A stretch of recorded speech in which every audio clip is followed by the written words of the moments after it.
Oh, Good morning, everyone. I'm Kevin Allen, and I'm joined by my usual broadcast partner, former NHL defenseman Tom Laidlaw, who played 11 seasons in the NHL for the New York Rangers and Los Angeles Kings. This is the Laidlaw and Allen Report. We come to you twice a week to talk all things hockey.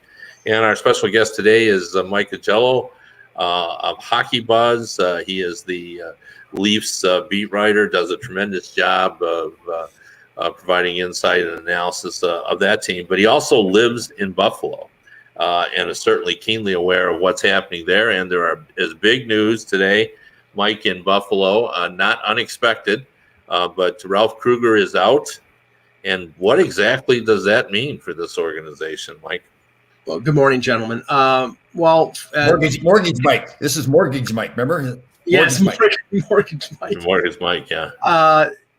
First, the speculation, or it hasn't been confirmed yet. Kevin Adams is going to hold a press conference a little later this morning, but the speculation is that Don Granato is going to take over as the interim coach. I would think that's not going to be. That may be for the rest of the year. I don't know whether Don Granato is a candidate for the head coaching job. I think they'll probably do a search after the season, or maybe even to take over later in the year, but I don't think it's a permanent thing. But the whole Krueger situation, I mean, there've been justifications of when he should be fired. I mean, there's so many reasons and so many instances this year where you would think he should be fired, but it came to a head yesterday.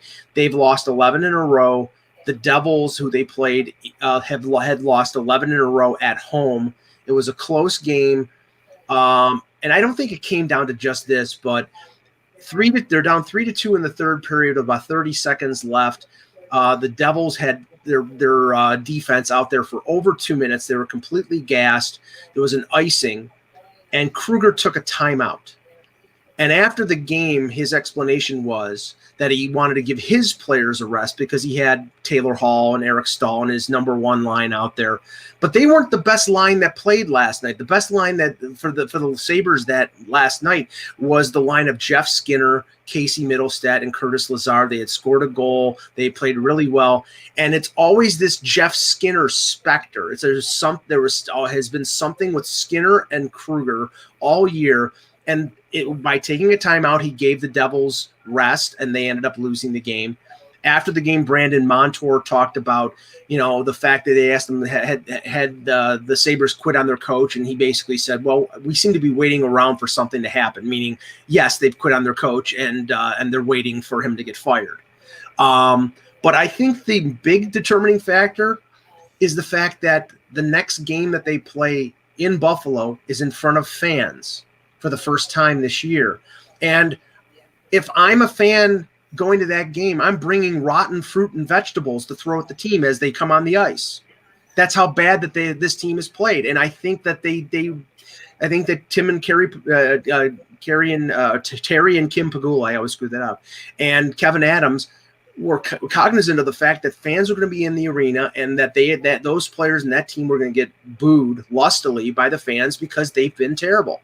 And I think by firing Krueger, now fans, whatever fans are going to be there, are going to say, okay, they're moving on. Let's support them. Well, I'm not doubting you in any way, Mike, but I mean, to make a decision like that, and I'm not saying the Pegulas have told you that's why they made the decision. No. But I mean, to make that decision for that reason, I'm thinking, man, their problems go way deeper than that. I'm worrying about a bunch of fans coming in and the team. And again, I don't think that really the fans are going to say, well, okay, now everything's going to be okay because we fired that coach. And again, when Krueger first came in, I wasn't necessarily in favor of that, but all the great stuff they said about him when he first came in to coach, it was a fantastic move. Nobody else expected it. It was a great move and everything is fine. So I just think, and again, from what I've seen with Mr. Pegula, he's a successful man. He loved the Sabres. Things are going well with the Bills that he also owns.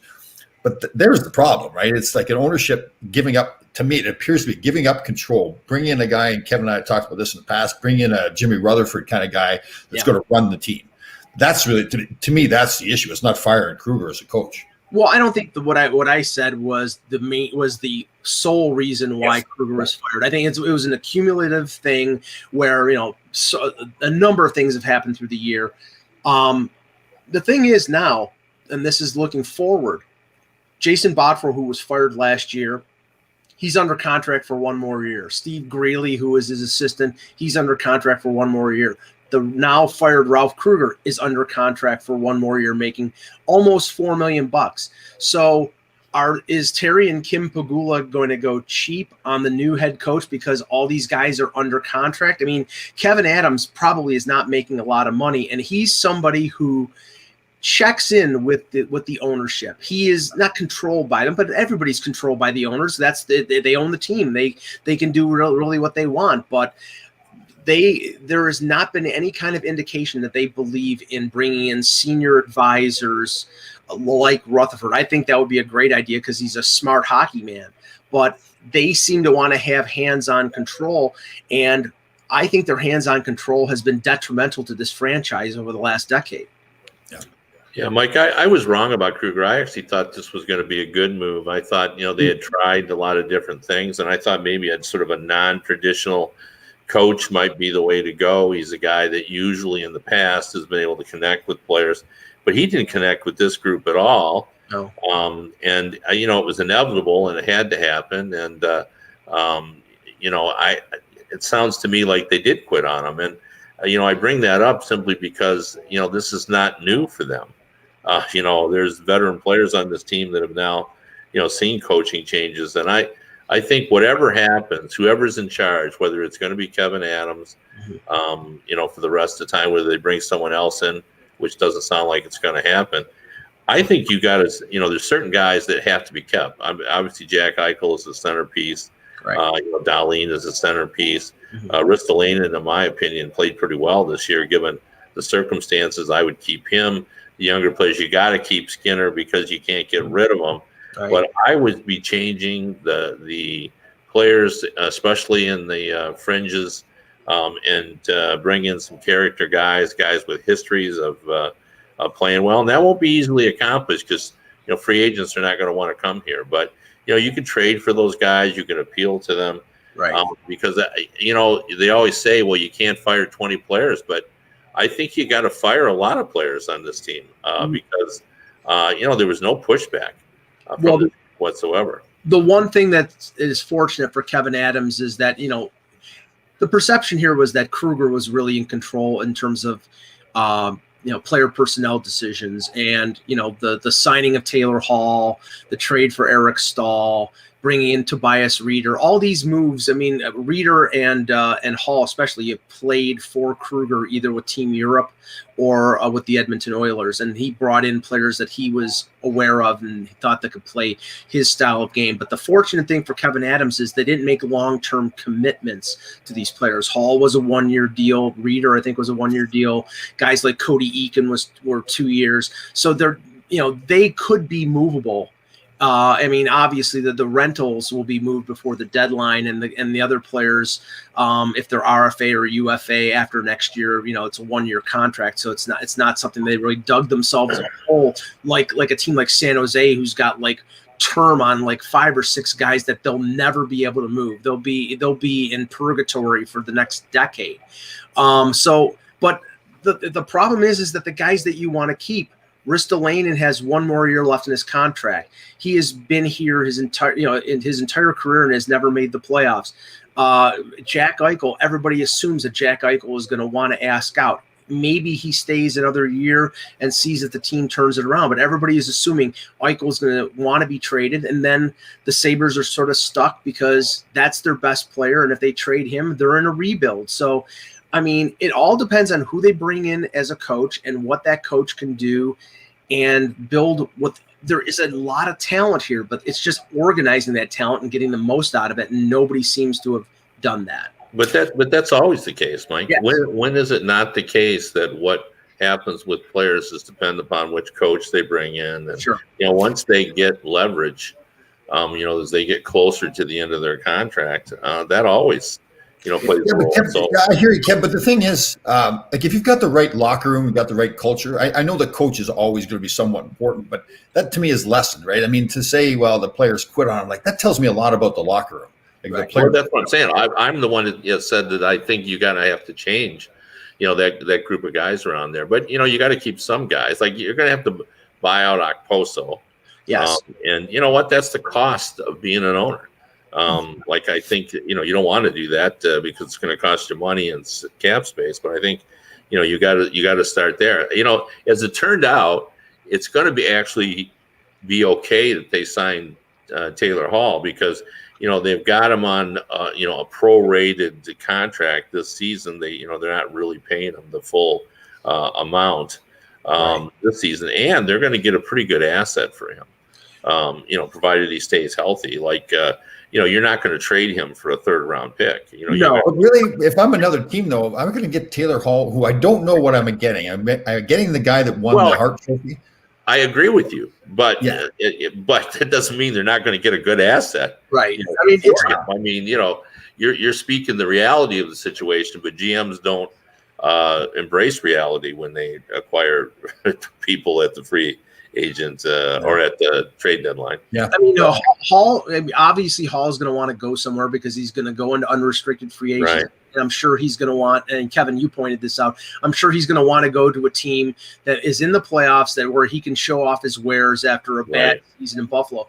But the value for the Sabres is mitigated by the fact that he's got a no movement clause. So if they can get the best value out of a place he wants to go to, that's great. But if they say, get like a first round pick and a good prospect from a team he doesn't want to go to, then he's not going to go. They're going to have to, But then the theory of him having a good year, so then he stays in Buffalo. He's an unrestricted free agent at the end of the year. He didn't have a good year last year either. So now he's had another year that was really subpar for his standards. So, isn't he going to say, well, I need to just get someplace? Yes, there's certain places I want to go. Yeah. Right. But there's no doubt, Tom, he's going to go. But from his point of view, he's probably going to say, okay, I'd love to go to Colorado where I can play with Nathan McKinnon or Nazem Kadri. I don't want to go to Montreal where they don't really have any centers. But from the Sabres' perspective, Montreal might be the best offer, and Colorado may be offering peanuts. They're stuck in that situation. So they have to find the marriage of a good deal to a team he wants to go to. Well, it's going to be a negotiation because you can always threaten him with, well, we won't trade you at all if we got to trade him to Colorado for a second round pick. Yeah. It may be a bluff because you probably would, but. I agree with what you're saying. Taylor Hall has leverage because he has a no trade clause, but I also think there'll be some discussion there. They're probably going to say, you can't limit me to one team because then I can't get anything. You got to at least give me 3 teams, right? And 2 to get a competition going. So there'll be something there for them, but I think they'll still end up with a pretty good asset out of the deal. And if I was them, I'd be trying to get some, a draft pick doesn't mean anything to them right now. They need to have something they can identify. Right. So I'd be going for a prospect, that's someone they can, plug in next season or that, fans can see as, okay, well, we got something out of that deal because, right now there's not a lot of good grace between the Pegula ownership and the fan base. This has been going on too long. And, if I'm the fan base too, I'm looking around and, now, there are some exceptions to this, but for the most part, when teams are looking to make significant changes, they go to someone who has a proven track record. Certainly, the Calgary Flames just did it with Daryl Sutter. We saw with the Edmonton Oilers do it with, Kenny Holland, bringing him in to get the job done. The Pittsburgh Penguins went with experienced hand like Brian Burke as director of hockey operations and another guy who was known as a good thing. Now, Florida Panthers didn't do that. They went out and got Bill Zito, who was a hot prospect GM. Right. So, it'll be interesting to see. The Buffalo went with Kevin Adams, who had no track record when, I think the fan base would have preferred they get someone that what they've done in the past. Well, they need to hire Gerard Gallant as a coach. That's who you need to hire. Well, the name that I've heard, and again, we don't know what direction they're going to go, but the name that I heard was Bruce Boudreau, and I think Boudreau. Now this is the thing. They clearly don't believe in the prototypical structure that the NHL has in terms of senior advisors or vice presidents or president of hockey operations. They went that way with Tim Murray. They went that way with Jason Botterill. They apparently took took suggestions from the NHL offices and people around the league, and they felt burned by that because they didn't get the results that they wanted. So they decided to go with somebody they knew in Kevin Adams, who worked for their developmental thing at the Harbor Center. I don't personally agree with it. I think that they need experience there. I think the organization right now is in chaos, and the only thing that is saving the Pegulas from fans walking down Elmwood Avenue with pitchforks is the fact that they own the Bills, and the Bills are the best team, or one of the best teams in the NFL. That is the only thing saving them from a lot of criticism. But there are a lot of hockey fans in Buffalo, and they want this team. You know, this is one of the best hockey markets in the league. They want this team to be successful. Well, let me ask you this, Mike, as someone who lives there. The fact that the Bills are good and the Sabres are a disaster, does that mean that the Pegulas really do know what they're doing, but they've been unlucky with the Sabres, or were they lucky with the Bills and they don't know what they're doing? Okay, they were lucky with the Bills that they hired Sean McDermott. He was considered a good coaching prospect when he was hired. He was a defensive coordinator in Carolina, and he hired the general manager. Brandon Beane worked with him with the Panthers. So they sort of lucked into that. And I think what they're doing with the Bills is, here's your budget. Do what you do. We know you're good at it, and they're staying out of hockey. They're staying out of football operations. You know, they come to the 50-yard line and give away the key to the city or whatever. They do all that kind of stuff, but I think they have almost nothing to do with football operations. They are involved in hockey operations. Pegula bought the Sabres first and talked about how he used to listen to the Sabres on the radio and the French Connection. And I saw him at the restaurant near the arena almost crying when he met Gilbert Perreault and Dominic Hasek. So he's a fan and he's involved. And he's the owner. He can do that. But at a certain point, you have to separate yourself and let a professional run the team. And I think they involve themselves in the team operations way too much. And I don't see them changing that anytime soon either, right? No, I don't. Yeah. And again, go ahead. Go ahead. We got to get rid of Mike, Mortgage Mike. Yeah, I was just going to, Mike's going to have to go. But before we do, I'd be remiss if I didn't ask you. I've been sort of beating the drum for the Winnipeg Jets as a team that you got to watch out for. And I had Mark Spector on, the Sportsnet columnist yesterday, and he basically says, don't go to sleep on the Jets, that, they're coming hard on the rail. Their offense is right up there with the Maple Leafs. Their goaltending is the defending Vezina Trophy winner. It's better than the Maple Leafs, and they're lacking defensively, but there's a lot of rumors that they're in on all the top defensemen. Mm-hmm. Can they or will they catch the Maple Leafs for this division lead? And are they a real danger to the Maple Leafs in the postseason? Can they catch the Leafs? Yes. Will they? I don't know. It depends on how long they have to wait to get that defenseman that you're talking about. I think Kevin Cheveldayoff is smart enough to know that he should be in on Ekholm. He should be in on David Savard or any other defenseman that is on the market. I mean, Hellebuck is a difference maker. I think if the U.S. goes to the Olympics, he's the number one goaltender for Team USA. He played fantastic in the 2 games against Toronto. Strangely enough, the Leafs and the Jets are sort of in the same position. I think the Jets will be a more complete team if they add a top 4 blue liner that will lengthen out their defense. Their top 9 is really great. They have 2 good scoring lines, and then that third line of Kopp, Appleton, and Lowry they're beasts. So I mean they can match up with the Leafs. The Leafs are deep enough on defense right now, but Kyle Dubas said yesterday they're looking to add a top 6 or a top 9 forward, because that would allow like Zach Hyman to move down to the third line and put a scorer with either Matthews or Tavares. So both are in a situation where I think they want to lengthen their lineup in different positions. And it's a flip of the coin, Kev, who would win a series between Winnipeg and Toronto. I don't know if it would be a first round matchup or probably a second round matchup, but it'll be a good one if it does happen. I agree.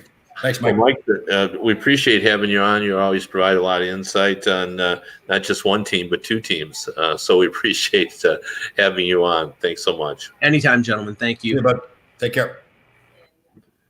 Yeah, that was Mike Agello of HockeyBuzz.com, who, as I said, covers the Maple Leafs for Hockey Buzz, does analysis of that team. He grew up as a Maple Leafs fan, but he's lived his entire life in Buffalo and is very much wired into what is happening there. And that Jet team. Before we get Can I back, ask you a question? Yeah. So when you talk about making the trades, like Toronto making trades for like a top 9 forward or a top 4 defenseman. I mean, this is a serious question. How many times can you remember in the past that a team made like a big time trade, not a fringe player, not a fourth line guy that really worked when they won the Stanley Cup? Yeah, no, I know. That's what I was saying before about, you're bringing logic to a time period where we don't have any logic. Like, there's nothing wrong with what you're saying. You're right. But, when has that ever stopped a team from going there? I mean, always there's a guy on the roster that, or I shouldn't say always, but frequently there's a guy on that you're trying to win a cup for. And sometimes he's been acquired along the way.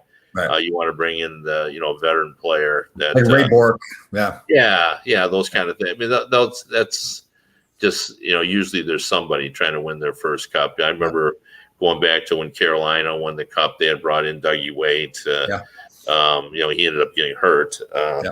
But I mean, you can the kind of trades that I really like is exactly the kind of trade that Mike was describing with the Maple Leafs. Right. Dubas wants to bring in a guy that will allow them to stretch out their lineup to get their guys to play in the right spots. Like Hyman probably shouldn't be on a scoring line, so they want to be able to move him down. So they need to bring someone in that slot down. But I want to ask you this, and then we'll talk about this more about the trade as well. But you're a good guy to talk about this. I'm not so sure that Lowry isn't the best number 3 center in the I like that. I'm high on Winnipeg. At the time of that trade when they got Dubois, I mean, they got the best center in the National Hockey League, like top to bottom, top 4 centermen, right? I mean, they all fit into the spots well. I remember way back when the Islanders were winning all the cups, they had Billy Carroll was their like 4th line centerman. And on a lot of teams, and I played against Billy, he was a friend of mine, we played junior against each other. And I mean, this is total respect to him. He may not have been able to play on other teams, but he was a perfect fit for the Islanders because of the other centermen that they had. They had Trottier, they had Bourne, they had Merrick. So he wasn't going to play a lot, but he had to be effective for the limited time he got. So I think Winnipeg's done a great job of that, Jeff. Yeah, and Mike's right about that line too. Kopp has had a really good year. He's noticeable every time he plays. Like I've been impressed by Winnipeg. They're an entertaining team. And the other guy, too, that I think is not getting enough attention, imagine Scheifele playing in New York or Boston. Yeah. I mean, holy cow. Talk about a beast. I agree. Too. Yeah. He's a big boy and got the offensive touch. And, that team is interesting. But I'm going to fault Cheveldayoff if they don't act quickly on this because of the quarantine situation. If you're going to get a guy, you should try to get him now. So. Yeah, but you know what though? Okay, so I'm going to go the other way. I'm going to fault him if he does make a trade. You're on a roll. You're playing so well. Here's my problem. Well, you don't want to make a trade at all, but I'm just saying if you are going to make a trade, don't you need to make it now? That's true. Yeah, I do agree with that. Yeah, because I think of a guy like and we go back to Taylor Hall too, and we put, and I don't know why we put Colorado and Taylor Hall together, and I thought that was a good example. But if I'm Joe Sakic, I'm thinking too, like, okay, if you're going to go get a Taylor Hall, then he's going to be your top 6 forwards, right? But he really hasn't played like a top 6 forward should play if he was going to be on Colorado. So it's almost like your coach is now forced to play a guy in that role that really hasn't shown it. It's a gamble, right? Now, he may go to Colorado and become the player he was when he won the Hart Trophy with New Jersey. Then that's a great trade. But if he doesn't, if he plays the way he has the last couple of years, now you're thinking like, why did I change what I've got going on right now? Yeah, that's my concern with any contending team. Yeah, although I mean, can't we say? And I don't think it's anyone's fault other than injuries, but obviously Colorado hasn't been the team that we thought they were going to be. Yep, totally. So Yep. you're not disrupting, a winning formula because they've been so disjointed because of the injury situation. Right. And you're not a huge fan of the way Eichel's been playing. So, and who could be? He's only got 2 goals. Yeah. But if Eichel had played like Eichel, would Taylor Hall have been a better player? Yeah, I'm sure you're right. Because sure, when they made that decision to sign Taylor Hall during the summer, they said, "Well, that's a pretty dynamic duo, right? If those two guys play the way they play together, that could be pretty good." Yeah. Yeah. So, on the surface, doesn't it feel like Taylor Hall would be great with McKinnon? The speed, the skating, But your points are always based in logic. They're hard to argue with. But the problem is the game isn't played with logic. It's played on emotion, and people do things that what is it that I think it's free agent, not trade deadline, but it still holds. Brian Burke always says that in free agent day, GMs make more mistakes than they make the entire rest of the year. Silly season. Yeah, silly season. So Susan brings up a good point here about Anders Lee with the Islanders. So they're going to do something. We covered that last show. Problem is, Islanders keep playing so well without him. I don't know. Yeah, but they got to get some goals. Although, their scoring has actually been a little better than it feels like it is. Like when I watch the Islanders, it feels like they're struggling to get a goal. But they've averaged. It's hard as it believe. There's 15 teams now that are averaging 3 goals a game or better, and they're not far below that. They're at like 2.9, I think. Now that was with Anders Lee, so I think Susan is right. I think they have to. I think Lou Lamoriello is feeling some pressure because this team can make some noise. This Islanders team, it's got a defense that's built for the postseason, and boy, they've not only got 1 goalie, but they got 2 goalies that are playing pretty well. So did we decide? Did you want Taylor Hall going there? I think I wanted Stahl going there, right? Stahl. Yeah, Stahl's fine there. I'm sure they're going to have 2 or 3 or 4 people that they'll be looking at. Yeah. The primary guys obviously are Stahl, but now we're hearing that Arvidsson may be available, and. And how about Derek Stepan? Derek Stepan in Ottawa. How about him? He's hurt. Oh, did he get hurt? I didn't know that. Oh, yeah. Oh. I'm pretty sure he's still hurt. You can look it up. Right. So who's going to be the next coach that gets fired now? So we've had. I'm not sure we'll have one by the end of the season. I think anything that's going to happen will be. After the season, I don't see anyone. They're like Travis Green in Vancouver. If they're far out of it, then why bother firing? Right. Yeah. And I don't see Tortorella getting fired. Trying to think if there's anybody else. Yeah. On the border, Pittsburgh certainly has picked up their pace. Although they lost a tough game last night. Yeah, you're probably right. Yeah. Well, there was interesting rumor floating around. I shouldn't call it a rumor. Speculation in mlive.com in Detroit today about Rod Brind'Amour in Detroit. Really? Now, I'm sure this didn't come from the Detroit organization. It's probably mostly speculation, but it is interesting. He played at Michigan State. And he's the hot property. So what, is his contract up at the end of the year? Yeah, Brind'Amour's contract is up. He's a free agent. Wow. So, and that never used to be a big deal, but Mike Babcock made it a big deal. Right. And I think Brind'Amour, despite the fact that he hadn't won a cup, but we've seen what he has done with that Carolina team. Right. And I think the argument would be, if you're Detroit, that he's proven he's good with younger players. Sebastian Aho. So where I'm going to go with that. Where am I going with that? Gerard Gallant. Gerard Gallant. But it's interesting. Originally, everybody in Detroit thought that was going to happen, but it didn't. But Steve has said that why would I fire the coach now? It's really not his fault that in the position we're in, right? So then why would you go get Brindamore? Well, I think he would go because of his history of working with younger team. There's been stories out that Gallant, may not be the perfect coach for this younger team. But he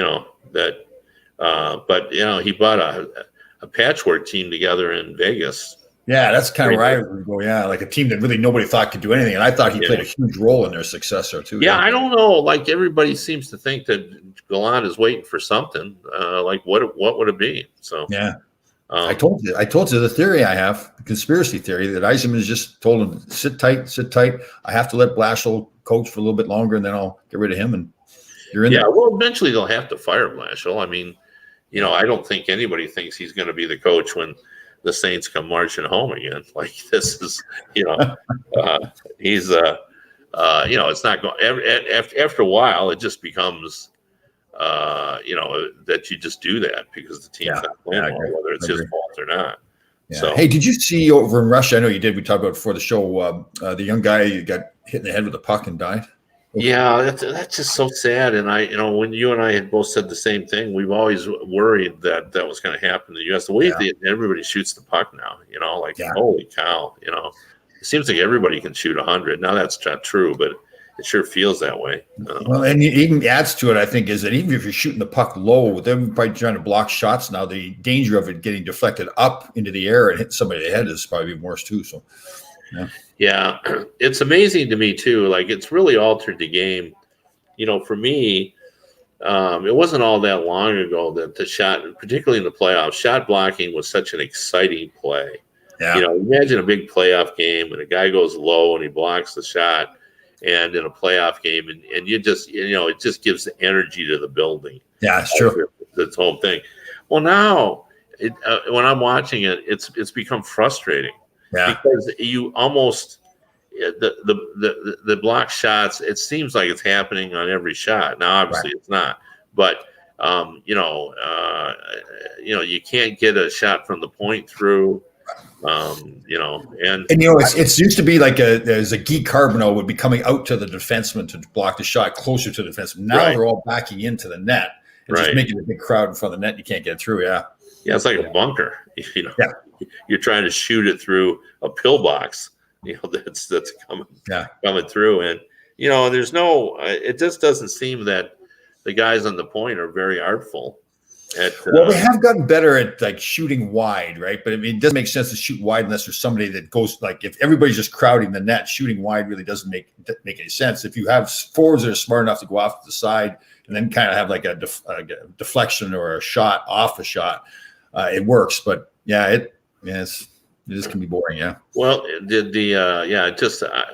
don't know what you do on it, and it's kind of reminiscent in baseball. One of the things now where what you hate to see as the shift. Yeah. And, they move the players around and guys are pulling and they're all going for swing velocity. And so and when you're basically trying to swing out of your shoes, you're going to pull the ball. Yeah. So. And what are they doing? Weren't they talking about having designated here league wide now? Was that part of the conversation? It didn't go anywhere, but they were considering that. And there's been talk about, that legislating that defense out of the game, the shift.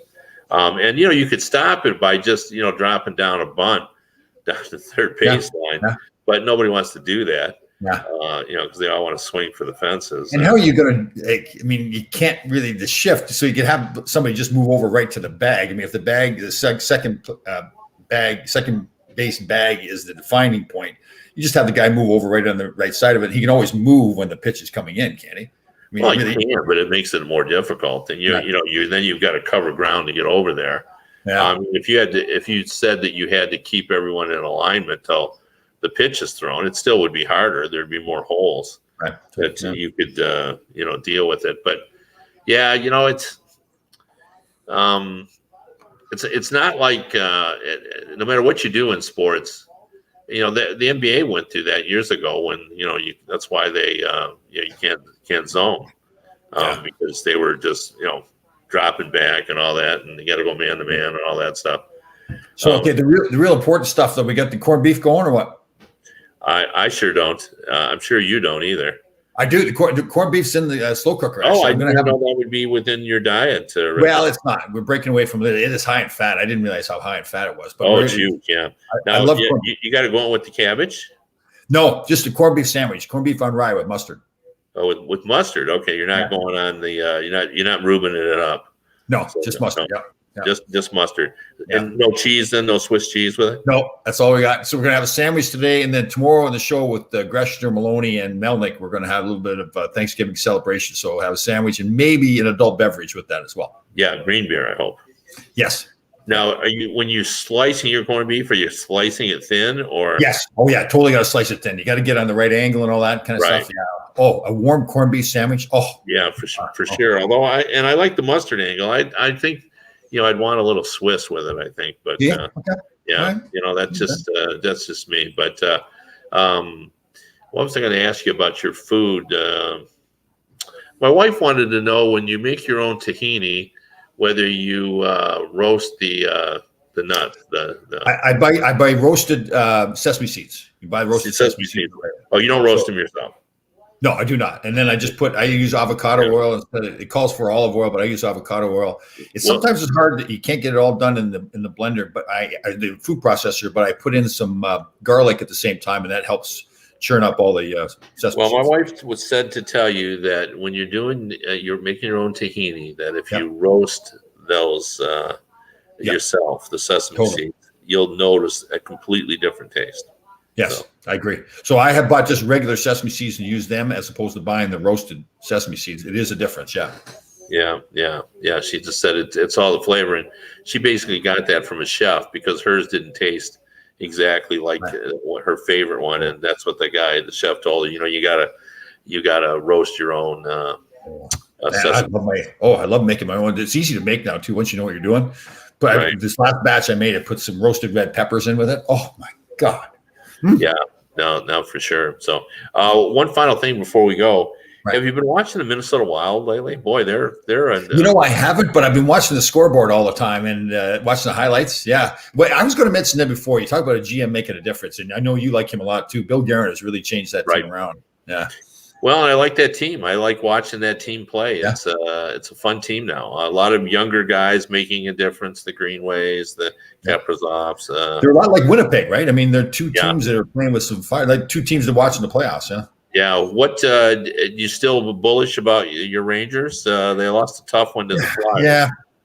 I mean, I guess I look at them and I keep thinking to myself, all right, Panarin is now starting to play. Now he's back playing. So he's starting to get back to where he was. Zibanejad is getting better, at least offensively he's getting better. Again, they lost Tony DeAngelo. That's a lot of points they lost, but you hope that Fox will step it up, play better. To me, if everything's going the way it should, and if the goaltending gets better, then they should be good. But those things aren't there right now, so it's kind of hard to be thinking bullish about the team right now. I'm still bullish long term with them, but it's tougher. No, I was meant more for this season as well. So. Yeah. I mean, speaking of the guys not playing well, Malkin's picked it up. Obviously, he got hurt last night. I was reading though. Oh, he did. I didn't hear that. Yeah. Oh, he's out. Well, that would be a tough loss for Pittsburgh. Yeah. All right. Well, we appreciate everyone for tuning in. I'm Kevin Allen. Aaron Gobra. Yeah. We'll be back again next week. Make sure you check me out on HockeyBuzz.com and also my Thursday podcast with Bob Duff on HockeyDebates.com, 4 p.m. Definitely. And you can you can listen to the radio version of this on radio.co at 365 Sports. Again, that's radio.co at 365 Sports. Everybody enjoy the day.